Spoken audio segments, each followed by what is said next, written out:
In general, we have these things known as assisted blocks in our kata, and we've got a problem with the term because uki doesn't mean block, it means to receive.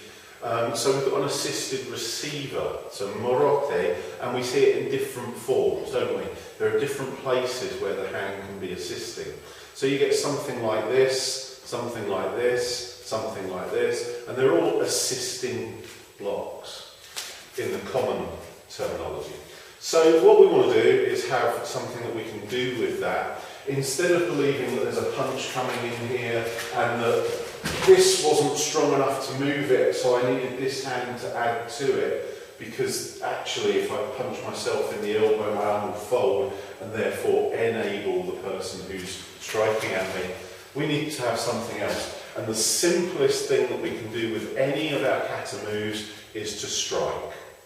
So what we need to do is to strike with it.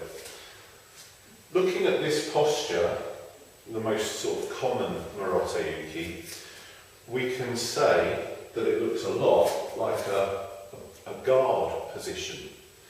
And so if I was in a boxer's guard, what I'd be doing is I'd be looking to strike with this hand and looking to strike with this hand. And therefore I've got to look at what I can hit with both hands.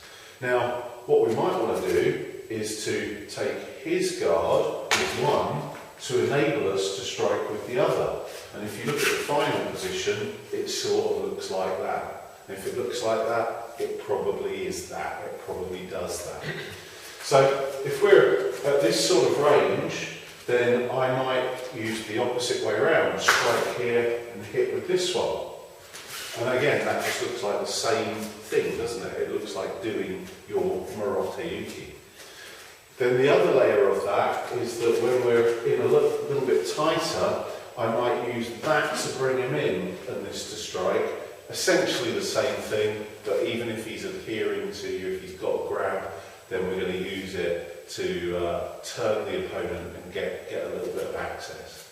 So most common thing that we want to do with our morote ukis, with any of our ukis, is to hit the opponent. You've just got to have the kind of distance, the kind of context where that becomes a viable technique.